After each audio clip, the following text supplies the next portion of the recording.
আলহামদুলিল্লাহ, আমরা শুকরিয়া জানাচ্ছি আল্লাহ পাকের দরবারে আরও একবার যে আল্লাহ পাক আমাদেরকে নবী মুহাম্মদ সাল্লাল্লাহু আলাইহি ওয়াসাল্লামের উম্মত হওয়ার সৌভাগ্য দিয়েছে। যখনই নবীর নাম আসবে অন্তরের অন্তঃস্থল থেকে পড়বেন সাল্লাল্লাহু আলাইহি ওয়াসাল্লাম। যে ব্যক্তি পড়ে না সে হচ্ছে এই পৃথিবীর সবচেয়ে বড় কৃপণ।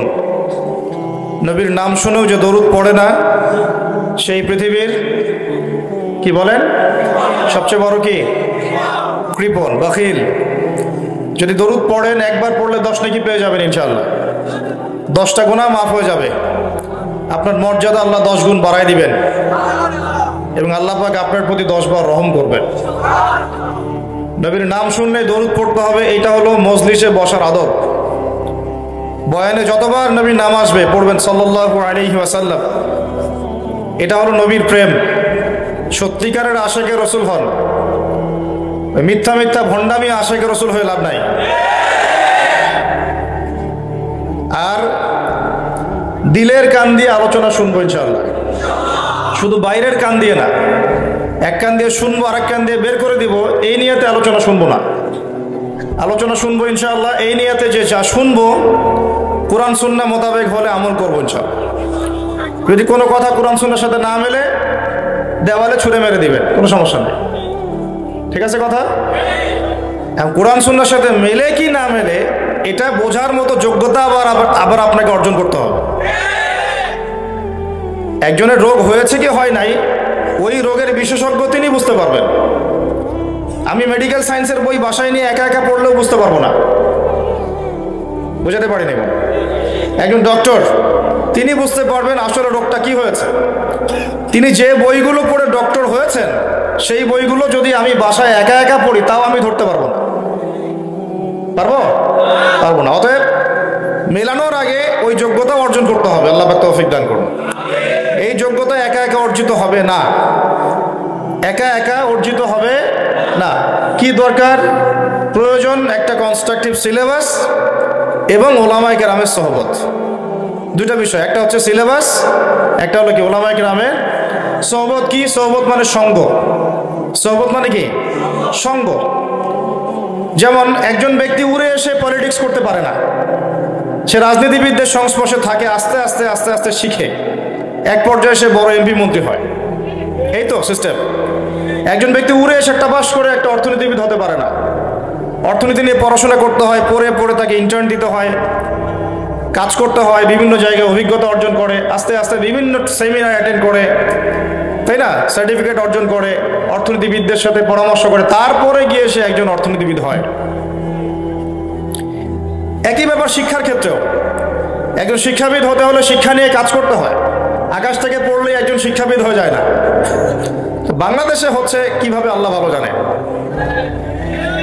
বাংলাদেশে তো শরীফ শরীফা চলতেছে এখন। শরীফ বলতেছে আমি মনে মনে শরীফা। আপনারা হাসতেছেন ভাই, মানে আল্লাহর গজব যে কখন নামবে আল্লাহই ভালো জানে। আপনারা হাসতেছেন শুনলে, আমরা মাঝে মাঝে হাসি। হয়তো কওমে লূত নামে একটা কওম ছিল, এই কওমের মূল পাপ ছিল শিরক তো করতোই, এর পাশাপাশি ছেলে ছেলে জেনা করত। এই সমস্যাটা বাংলাদেশে এখন আশঙ্কাজনক হারে বেড়ে গেছে। আগে ছেলে মেয়ে জেনা করতো, এটাও বুঝতাম, এটাও বড় রকমের হারাম। ওই যুগটা পেরিয়ে এখন আসতেছে ছেলে ছেলে। ছেলে ছেলে করলে তো সমাজের অনেকে আবার ভালোভাবে নিবে না, স্বাভাবিক। ঘুরাই খাওয়া লাগবে, কিভাবে খাওয়া যায়। ঘুরাই খাওয়ার জন্য এখন এটা চালু করা হলো যে আমি ছেলে, নাউজুবিল্লাহ, মনে মনে নাকি মেয়ে। মনটা মেয়ে মেয়ে করে, বাইরের কাঠামো নাকি ছেলের মতো, আবার মনটা ছেলে ছেলে করে, বাইরের কাঠামো মেয়ের মতো। এখন সার্জারি করে কি জেন্ডারটা ট্রান্সফার করতেছে, ওটাকে বলতেছে আর কি। এরপরে এই ব্যক্তি যদি যৌন সম্পর্ক কারোর সাথে করে, কার সাথে করবে? ছেলের সাথে। কার সাথে করবে? তাহলে আগে ছিল ছেলে, পরে হলো সহবাস করলো ছেলের সাথে। তাহলে এখানে মূল বিষয়টা কি হলো? সমকামিতা। সমকামিতার কারণে আল্লাহ পাক কওমে লূতকে আকাশে উঠিয়ে, চিন্তা কর, মনে করেন পুরো ঢাকা শহরকে একেবারে ফেরেশতারা দুইটা পাখা দিয়ে উঠায়, আসমানে উঠায়, আসমান থেকে আল্লাহ পাক পাথর বর্ষণ করে সমস্ত অধিবাসীদেরকে থেতলা করে রজম করে এইভাবে উল্টা দিকে দাফন করে দিয়েছে। এটা পৃথিবীর ইতিহাস সাক্ষী আছে। জর্ডান, ডেড সি, মৃত সাগর, ওইখানে থাকতো এই সাদুম গোত্র, যাদের নবী ছিলেন লূত আলাইহিস সালাম। এমন একটা পাপ তারা করতো, মা সাবাকাকুম বিহা মিন আহাদিন মিনাল আলামিন, আল্লাহ পাক কোরআনে বলেছেন সূরা আনকাবুতের মধ্যে। এটা এমন একটা পাপ তারা করেছিল যেটা মহাবিশ্বে কেউ আগে কখনো করে নাই। এই ছিল শাস্তি। আর আমাদের নবী মুহাম্মদ সাল্লাল্লাহু আলাইহি ওয়াসাল্লাম তিনি বলেছিলেন একটা হাদিসের মধ্যে যে আমি আমার উম্মতের মধ্যে যে পাপগুলোতে সবচেয়ে বেশি ভয় পাই, যে আমার উম্মত যে পাপগুলোতে লিপ্ত হবে আমি এটা আশঙ্কা করি, ভয় পাই, তার মধ্যে অন্যতম একটা হচ্ছে সমকামিতা। বলেন আউযুবিল্লাহ। আমাদের নবীজি এটা আশঙ্কা করলেন কিভাবে? কারণ কিয়ামত পর্যন্ত কি হবে আল্লাহ রাব্বুল আলামিন তাকে জানিয়েছেন। আমরা তো বুঝি তাকে আল্লাহ পাক দেখিয়েছেন কিয়ামতের আগে কিভাবে কি হবে। নবীজি সেই 1400 বছর আগে বলেছিলেন কিয়ামতের অনেকগুলো নিদর্শন, তার মধ্যে বড় বড় দুইটা নিদর্শন আছে। কয়টা বলেন? এটা হাদিসে জিবরিলের মধ্যে আছে, মুসলিম শরীফে এবং মিশকাতে, যে যখন দেখবা দাসী তার মনিবকে জন্ম দিচ্ছে। দাসী কিন্তু মনিবকে আসলে জন্ম দেয় না, দাসী মনিবকে জন্ম দিচ্ছে মানে উল্টা হচ্ছে। উল্টা হচ্ছে অর্থ ওলামায়ে কেরাম করেছেন, সালফে সালেহিন করেছেন, আইম্মায়ে মুস্তাহিদিন কেরাম তারা যে ব্যাখ্যা করেছেন সেটা হচ্ছে এরকম যে শেষ জামানাতে হক বাতিল, সত্য মিথ্যা, ন্যায় অন্যায়, হালাল হারাম এগুলোর মানদণ্ডটা উল্টা যাবে। হক মানুষ বাতিল মনে করবে, বাতিলকে হক মনে করবে। সত্যকে মানুষ মিথ্যা মনে করবে, মিথ্যাকে সত্য মনে করবে। প্রয়োজন নাই, বসেন ভাই প্লিজ, বসেন বসেন। হালালকে মানুষ হারাম করে নিবে, হারামকে হালাল করে নিবে। যেটা যে সত্যবাদী মানুষ তাকে বলবে মিথ্যাবাদী, যে চরম মিথ্যাবাদী ওকে মানুষ বলবে সত্যবাদী। যে খেয়ানতকারী ওকে বলবে আমানতদার, আমানতদারকে বলবে খেয়ানতকারী। আনতালি দালামাতু রাব্বাতুহা, দাসী মনিবকে জন্ম দিবে। এটাও একটা অর্থ যে হক বাতিলের মানদণ্ড কি হবে? উল্টায় যাবে। কোরআন আমার সামনে না, একটা কোরআন নিয়ে আসেন প্লিজ কেউ একজন। কোরআনে আল্লাহ রাব্বুল আলামিন বলেছেন রিবা হচ্ছে হারাম। কি হারাম? রিবা মানে কি? রিবা মানে কি? আল্লাহ হারাম শুধু বলেননি, বলেছেন যদি কেউ না ছাড়ে, আল্লাহ হারাম করার পর কেউ যদি না ছাড়ে তাহলে সে যেন আল্লাহ এবং তার রাসূলের সাথে যুদ্ধ করছে।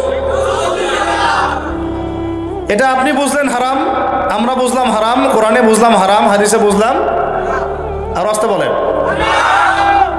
হালাল না হারাম? এখন সমাজ আর বিশ্ব বলতেছে এটা ফরজ। নাউজুবিল্লাহ তো বললেন। বেশিরভাগের ঘরে ঘরে সুদ, এবং সুদী ব্যাংকিং সিস্টেম আর এনজিও ছাড়া চলতে পারতেছি না আমরা। এতদিন পর্যন্ত আমরা বিকল্প ব্যবস্থা ক্রিয়েট করতে পারলাম না।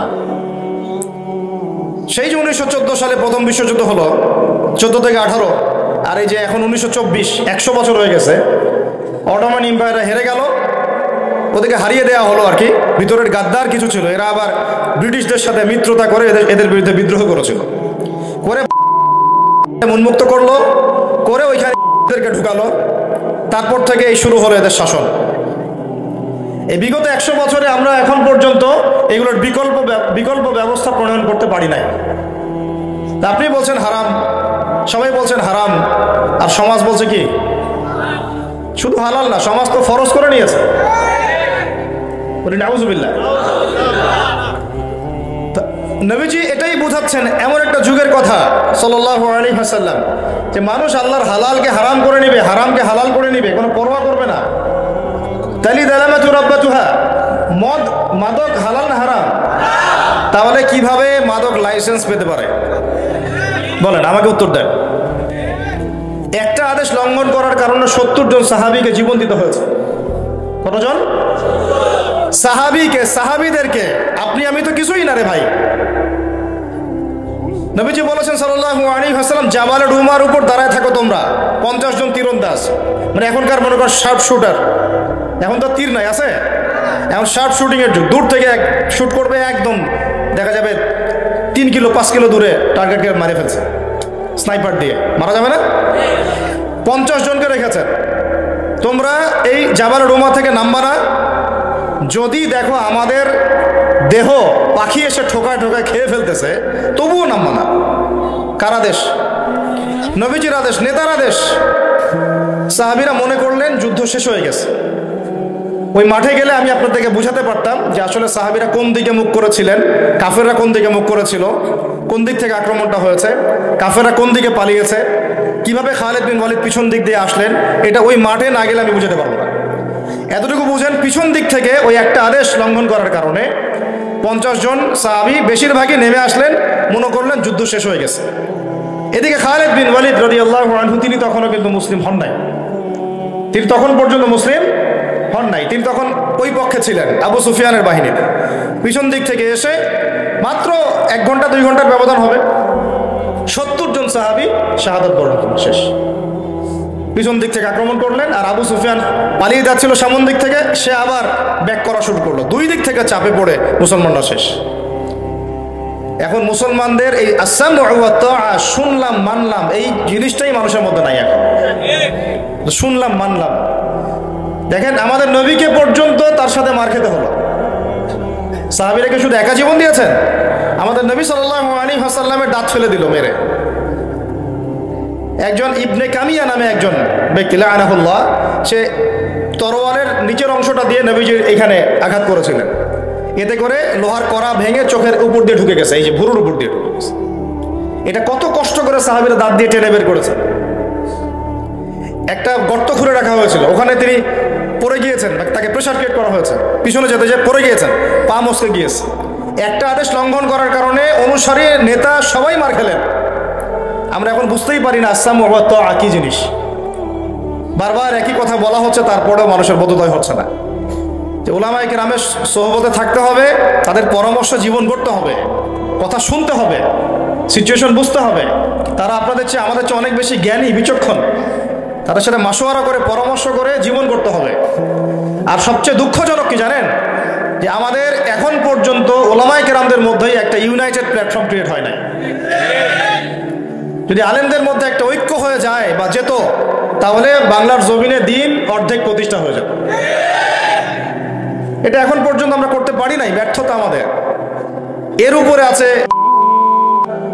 দৌরত্ব, ওদের ষড়যন্ত্র, ভিতরে মুনাফিকদের ষড়যন্ত্র, বাইরে আবার দেখা যায় উগ্রবাদীদের ষড়যন্ত্র, তারপরে দেখা যাচ্ছে সুদী কারবারের ষড়যন্ত্র, তারপরে তার উপর আছে হারাম সংস্কৃতি চাপিয়ে দেওয়া, শিক্ষার মধ্যে ভেজাল, খাবারের মধ্যে ভেজাল, কি আর কি বলবো, চতুর্দিক থেকে বেষ্টিত। তার মধ্যে দাড়ি টুপিওয়ালা কিছু মানুষও আছে আমাদের সমাজে ঘুরে বেড়াচ্ছে, আমাদের দুশ্মন, দাড়ি টুপি নিয়েই দুশ্মনী করতেছে।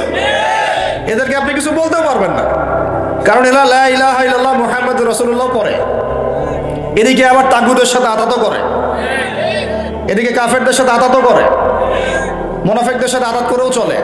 এখন বহুমুখী সমস্যায় আমাদের সর্বাগ্রে যেটা দরকার, সেটা হলো আমাদের সবার আগে আদব, ইলম, তাজকিয়া এগুলো অর্জন করতে হবে। আল্লাহ পাক আমাদেরকে বোঝার তৌফিক দান। সবাই নিয়াত করেন যে আমরা সবাই প্রত্যেকেই যার যার ঘরে একজন করে আলেম তৈরি করবো ইনশাআল্লাহ, একজন করে হাফেজে কোরআন তৈরি করবো ইনশাআল্লাহ। আমাদের প্রত্যেক ঘরের মহিলারা আছে না, মা বোনরা আছে না, আমরা আমাদের মহিলাদেরকে ইনশাআল্লাহ একজন করে মহিলা হলেও, একটা মেয়ে আমার, একটা বোন, একজন হলেও আমি আয়েশা এবং খাদিজা রাদিয়াল্লাহু আনহুমা তাদের আদর্শ তৈরি করবো। বেসিক কাজ করতে না পারলে উপরে এরকম শোডাউন দিয়ে কোনো লাভ নাই। আমার কথা কি বুঝতে পারছেন? আমি জানি আমার কথা সবাই নিতে পারে না, কিছু করার নেই, আমাকে বলতে হবে। যাদের নেয়ার ক্ষমতা আছে তারা নিবে ইনশাআল্লাহ। যারা মিসগাইডেড হচ্ছে বা ভুল পথে নিচ্ছেন, তাদের প্রতি আমার কিছু বলার নাই। আল্লাহ হেদায়েত দান করুন, দোয়া করুন। আমাদের উপর দায়িত্ব এখন 2টা। সূরা আলাতে আল্লাহ পাক বলেছেন, ফাযাক্কির ইন নাফাআতিয যিকরা, উপদেশ দাও তুমি হে নবী মুহাম্মদ সাল্লাল্লাহু আলাইহি ওয়াসাল্লাম, তুমি উপদেশ দাতা, তুমি উপদেশ দাও। যদি উপদেশ কোনো কাজে আসে, সায়াযাক্কারু মান ইয়াখশা, যারা আল্লাহকে ভয় করে অচিরেই ফিরে আসবে ইনশাআল্লাহ। যারা আপনারা আল্লাহকে ভয় করেন ইনশাআল্লাহ অচিরেই আপনারা মসজিদে ফিরে আসবেন, তালিমে ফিরে আসবেন, ইনশাআল্লাহ কোরআনের কাছে ফিরে আসবেন, ইনশাআল্লাহ সুদ ছেড়ে দিবেন, ঘুষ ছেড়ে দিবেন, দুর্নীতি ছেড়ে দিবেন, হারাম সম্পর্ক ছেড়ে দিবেন। যারা আল্লাহকে ভয় করে অচিরেই ফিরবেন ইনশাআল্লাহ। ওয়ায়াতাজান্নাবুহাল আশকা, যারা সীমা লঙ্ঘনকারী এরা তো ওদের অবস্থানের উপর অটল থাকবে, তাই না? অন্য আরেকটা সূরাতে আছে গাশিয়ার মধ্যে, ফাযাক্কির ইন্নামা আনতা মুযাক্কির, উপদেশ দাও, তুমি হচ্ছে উপদেশ দাতা, লাস্তা আলাইহিম বিমুসাইতির, তুমি মানুষের উপরে দারোগা নও। আমাদের এই দাওয়াতটা হবে আমভাবে সমস্ত মানুষদের উদ্দেশ্যে। আমাদের তরুণীরা, কিশোর কিশোরীরা, আমাদের সমাজে যারা আছে তারা, নারীরা, পুরুষেরা, কর্মজীবীরা, চাকরিজীবীরা, ব্যবসায়ীরা, অর্থনৈতিক সেক্টরের মানুষেরা, রাজনৈতিক অঙ্গনের মানুষেরা, প্রশাসনে যারা আছেন তারা সবার উদ্দেশ্যে আমভাবে দাওয়াত দিতে হবে। কোনো ঘরানা বাদ দেওয়া যাবে না এবং তাদেরকে দূরে ঠেলেও দেওয়া যাবে না, ঘৃণাও করা যাবে না, কাছে টানতে হবে। আল্লাহ নবী আবু জেহেলকে দাওয়াত দেন নাই? আবু লাহাব, উতবা সাহেব এদেরকে দাওয়াত দেন নাই? আমাদের সবার প্রতি উদাত্তই দাওয়াত থাকবে। সবাই মিলে আগে এলেম অর্জন করেন, আল্লাহ পাক তৌফিক দান করেন। পরিস্থিতি বোঝার চেষ্টা করেন, উম্মার অবস্থা কি সেটা বোঝার চেষ্টা করেন, আলেমদের সাথে পরামর্শ করেন, সোহবত থেকে জীবন করেন, সমস্ত হারাম রিজিক ছেড়ে দেন, আপনার পরিবারটার দায়িত্ব নেন কঠোরভাবে, আপনার সন্তানকে মানুষ করেন। সন্তান বিপদে চলে গেছে, এই যুবক ছেলেদেরকে ফিরাই নিয়ে আসেন, ওদেরকে মাদকের ভয়াল থাবা থেকে বাঁচান, আইনের সুশাসন নিশ্চিত করেন, দুর্নীতি বন্ধ করেন, ঘুষ বন্ধ করেন, জেনার লাইসেন্স দেওয়া বন্ধ করেন, মাদকের লাইসেন্স দেওয়া বন্ধ করেন, শিক্ষার সংস্কার করেন। এভাবে চলতে থাকলে জাতি ধ্বংস হয়ে যাবে। এগুলো কথা আমার এমনি এমনি আবেগের কথা না। বিশ্বাস না হলে অপেক্ষা করেন 10 বছর, দেখেন না কি হয়। 10টা বছর পর দেখেন কি হয়। এখনই তো শরীফ থেকে শরীফা চলে আসছে, 10 বছর পর কোন থেকে কি আসবে আল্লাহই ভালো জানে। আল্লাহ পাক আমাদেরকে বোঝার তৌফিক দান করেন। ভাই এটাই আনতালিদ আলামাতু রাব্বাতুহা, দাসী মনিবকে জন্ম দিচ্ছে এখন। কে না জানে মাদক হারাম, তারপরে আমরা খাচ্ছি কেন? কেন লাইসেন্স দিচ্ছি? আরব বিশ্বে কেন লাইসেন্স দেওয়া হচ্ছে? সুদ হারাম কে না জানে, কিন্তু প্রত্যেকটা বড় বড় কান্ট্রির ব্যাংকিং সিস্টেম সুদ ভিত্তিক, আর অন্য যে কান্ট্রিগুলো তাদের সাথে রিলেটেড তাদেরও সিস্টেম সুদ ভিত্তিক। এই সুদভিত্তিক ব্যাংকিং সিস্টেমের আওতায় যারা এনজিও খুলবে বা বেসরকারি ব্যাংক খুলবে ওদেরকেও সুদ দিতে হবে। ওরা হতে আপনি যদি কোনো সুদী সমিতিও করেন আপনাকেও সুদ দিতে হবে। আপনি যেতেই পারবেন না বাইরে, এটা অক্টোপাসের মতো আপনাকে ধরে ফেলছে। এর থেকে বের হইতে হইলে মনে হয় কোনো একটা পাহাড়ে গিয়ে একা একা থাকতে হবে, নিজের হাল নিজে চালাইতে হবে, নিজের ফসল নিজেকে উৎপাদন করে খাইতে হবে। এমনও কিন্তু হাদিস আছে, এটাও কিন্তু হাদিসে আসছে যে এত ফিতনা ছড়াবে যে মানুষ ইমান বাঁচানোর জন্য নিরিবিলি কোনো জায়গায় একা একা চলে যাবে, থাকতেই পারবে না। আল্লাহ পাক আমাদেরকে বোঝার তৌফিক দান করেন। দেখেন এটা চলতেছে, এটা নবীজি দেখেন কিয়ামতের আলামত নিয়ে আমি কথা বলতে চাচ্ছি না আজকে। আমি বলতেছি যে সিচুয়েশনটা এমন যে ওই হাদিসের আওতায় চলে আসতেছে জিনিসগুলো। ওই হাদিসের মধ্যে আরো আসছে, নবী সাল্লাল্লাহু আলাইহি ওয়াসাল্লামকে আল্লাহ পাক এগুলো দেখিয়েছেন, জানিয়েছেন, ওহী নাযিল করেছেন। দেখো কিয়ামতের আগে আগে কি হবে। ওয়ানজারাল হুফাতাল উরাতাল আলাতা রিয়াশাই ইয়াতাতাওয়ালুনা ফিল বুনিয়ান। আমি জানি আপনাদের মধ্যে বেশিরভাগই হাদিসটা বুঝেন নাই অর্থটা, আমি অনুবাদ করে দিচ্ছি। নবীজি বলছেন যখন দেখবা, খুব ভালো করে বুঝেন, এটার সাথে বর্তমান এই বড় বড় সিটিগুলা, বড় বড় যে উন্নয়নশীল দেশগুলা, বড় বড় সভ্যতাগুলো এখন যে দাবি করতেছে এদের সবার মিল আছে। নবীজি বলছেন সাল্লাল্লাহু আলাইহি ওয়াসাল্লাম, যখন তোমরা দেখবা যে নগ্ন পদের মানে পায়ে স্যান্ডেল কেনার টাকা ছিল না, এরকম গরিব, নগ্ন দেহের মানে গায়ে কাপড় পরার টাকা ছিল না, নগ্ন পায়ের নগ্ন দেহের রাখাল, রিয়াশাই মানে রাখাল, বকরির রাখাল, এই টাইপের মানুষেরা ইয়াতাতাওয়ালুনা ফিল বুনিয়ান। যারা আরবি বোঝেন তারা বুঝতে পারছে, ইয়াতাতাওয়ালুনা মানে বানাবে না, বরং তারা প্রতিযোগিতা করবে বড় বড় হাইলি কনস্ট্রাক্টেড বিল্ডিংসের, মানে উঁচু উঁচু অট্টালিকা নির্মাণের প্রতিযোগিতা করবে, বানাবে না। বরং বুঝলেন বিষয়টা, শুধু বানাবে তা নাই, 5 তলা 10 তলা 5 তলা 10 তলা এমন না, বরং এরকম 10 20 30 40, তোমার 10 তো আমার 20, তোমার 20 তো আমার 25, তোমার 25 তো আমার 30, তোমার 90 তো আমার 100। পুরো বিশ্বের বড় বড় কান্ট্রিগুলো ঘেটে ঘেটে ঘুরে আসেন, দেখে আসেন, অনলাইন থেকে ঘুরে আসেন, দেখে আসেন, সচক্ষে তৌফিক হলে দেখে আসেন। যাদের এক সময় এই অবস্থা ছিল যে পায়ে স্যান্ডেল পর্যন্ত পড়তে পারতো না, এরা এখন ইয়াতাতাওয়ালুনা ফিল বুনিয়ান। এখনো আমাদেরকে চোখ দিয়ে দেখাতে হবে যে আসলে আমরা আস্তে আস্তে কিয়ামতের দিকে ধাবিত হচ্ছি। কাদেরকে দেখাতে হবে? যাদের হৃদয়ের চোখটা অন্ধ। যাদের হৃদয়ের চোখটা কি অন্ধ, যারা বাইরের চোখ দিয়ে দেখেন তাদেরকে বুঝাইতে হয় এগুলা। যাদের অন্তরের কলবের চোখটা খোলা তাদেরকে বুঝাইতে হয় না, তারা এমনি বুঝতে পারেন। পৃথিবীর ইতিহাসে এমন কোনো সভ্যতা আসে নাই যখন ছেলেরা মেয়েদের পোশাক পরতো, মেয়েরা ছেলেদের পোশাক পরতো। আমি আপনাদেরকে চ্যালেঞ্জ করতেছি, খুঁজে দেখেন পৃথিবীর ইতিহাসে এমন কোনো সভ্যতা এর আগে আসে নাই। এখন যেগুলো দেখতেছেন এর আগে ছেলেরা মেয়েদের পোশাক পরে আর মেয়েরা ছেলেদের পোশাক পরে, আর মেয়েরা এমন পোশাক পরে রাস্তায় বের হয় যেগুলো পরেও তারা নগ্ন থাকে। এগুলো নবীজি আশঙ্কা করেছিলেন যে আমার উম্মতের শেষ দিকে এমন এমন কিছু দল আসবে, মানুষ আসবে, মহিলারা আসবে।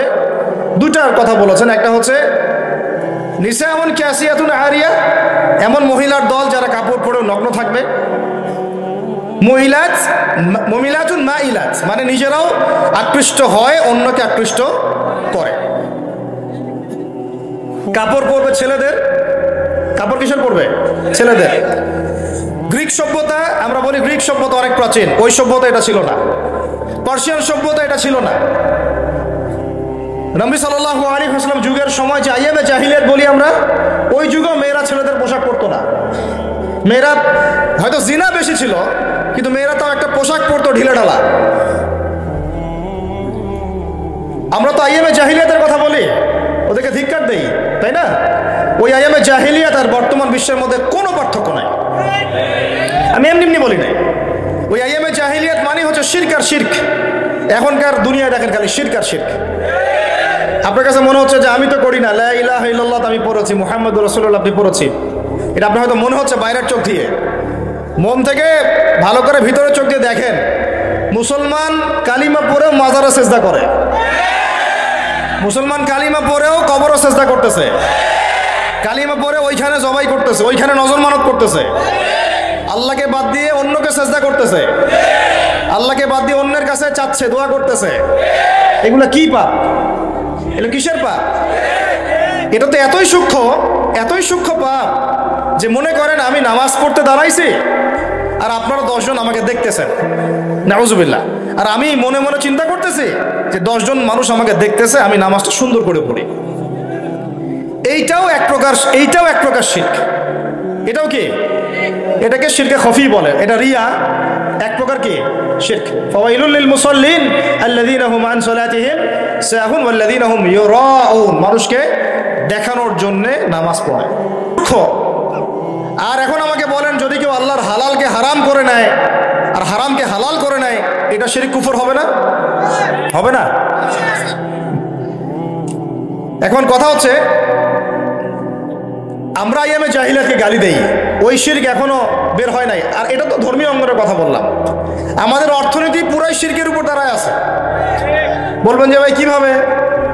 অনেকগুলো কারণ। এটা নিয়ে লেকচার দিতে হলে আমাকে ইকোনমিক্সের উপর আলাদা লেকচার দিতে হবে, যে ইকোনমিক্সের মধ্যে কি কি সমস্যা।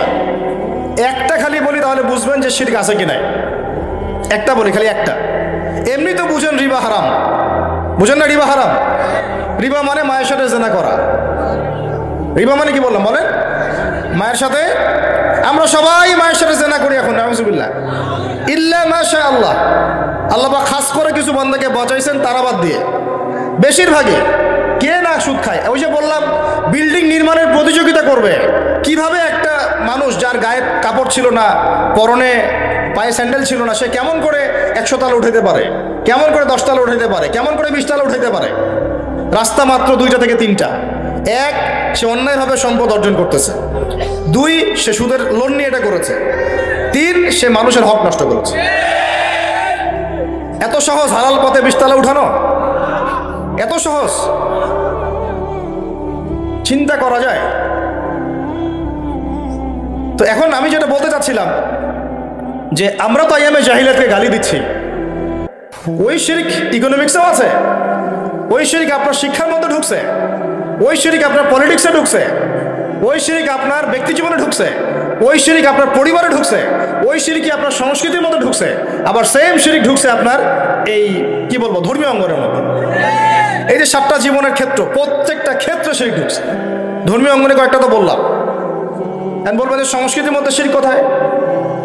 এটা নিয়ে আমার সাথে বসতে হবে বোঝাতে হলে। মুসলমানরা শুভ অশুভে বিশ্বাস করে, এই দিনটা আমার জন্য শুভ, এই দিনটা আমার জন্য অশুভ।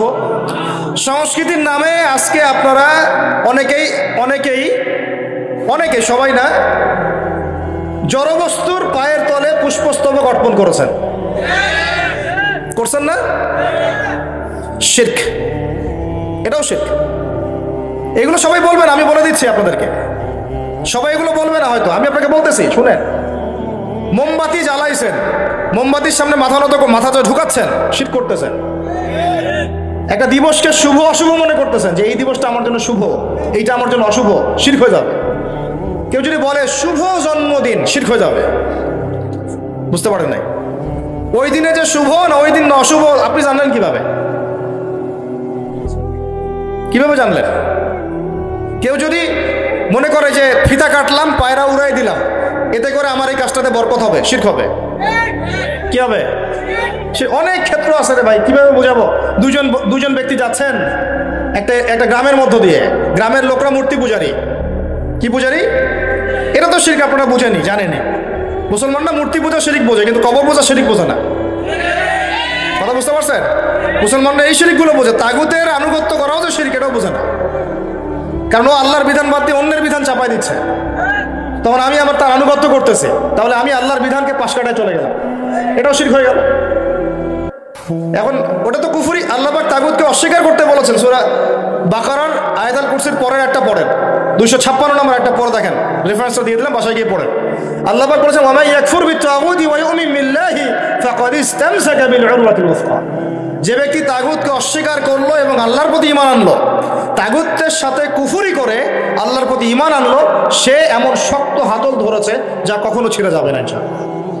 আল্লাহ পাক আগে কুফরি করতে বলেছেন তাগুতের সাথে, তারপরে ঈমান আনতে বলেছেন। আমরা ঈমানও আনি, এখানে তাগুতের সাথে আপোষও করি। দেখেন নবী সাল্লাল্লাহু আলাইহি ওয়াসাল্লাম দাওয়াত দিয়েছেন আবু জাহেলদেরকে, কাউকে তেল দেন নাই। কথা বুঝাতে পারতেছি না? তিনি দাওয়াত দিয়েছেন, দাওয়াত, কাউকে তেল মারেন নাই। নিজের দুনিয়াবী স্বার্থ উদ্ধারের জন্য তাদেরকে ব্যবহার করেন নাই। এখন দাড়ি টুপিওয়ালা কিছু মানুষ তাগুতকে ব্যবহার করতেছে অন্য মুসলমান ভাইয়ের ঘাড় ভেঙে খাওয়ার জন্য। বুঝবেন, আরো দিন যাক বুঝবেন। কথায় আসি, সংস্কৃতির এগুলো তো শিরক হয়ে যায়।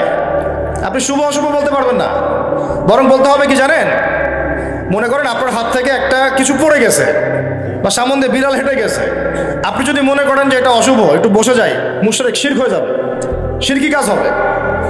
আপনাকে ওই সময় বলতে হবে আল্লাহুম্মা, আমার সাথে বলেন আল্লাহুম্মা লা তায়রা ইল্লা তায়রুক ওয়ালা খায়রা ইল্লা খায়রুক ওয়ালা ইলাহা গায়রুক। মানে আল্লাহ, তোমার দেয়া অকল্যাণ ছাড়া কোনো অকল্যাণ নাই, তোমার দেয়া কল্যাণ ছাড়া কোনো কল্যাণ নাই, তুমি ছাড়া কোনো ইলাহ নাই। এটা হলো মুমিন মুসলমান, এটা তাওহীদবাদী মানুষের কথা। তো ওই দুই বন্ধু যাচ্ছে, এলাকার লোক মূর্তি পূজারী, বলছে যে আমাদের এখানে পূজা হচ্ছে, মেলা হচ্ছে, কিছু উৎসর্গ করে যাও। কি করে যাও? ও যে বলি উৎসর্গ করে যাও, আপনারা যে নজর মানত করতেছেন মাজারে, উৎসর্গ করে যাও। এখন একজন বলছে আমি জীবন গেলেও কিছু উৎসর্গ করবো না, আমি আল্লাহকে বিশ্বাস করি, আল্লাহ আমার সালাত, আমার কুরবানি কি কার জন্য? আমার জীবন, আমার মরণ কার জন্য? ইন্না সালাতি ওয়া নুসুকি ওয়া মাহইয়ায়া ওয়া মামাতি লিল্লাহি। আল্লাহ বলেন ফাসাল্লি লিরাব্বিকা, তুমি তোমার রবের জন্য নামাজ পড়ো এবং কুরবানি করো।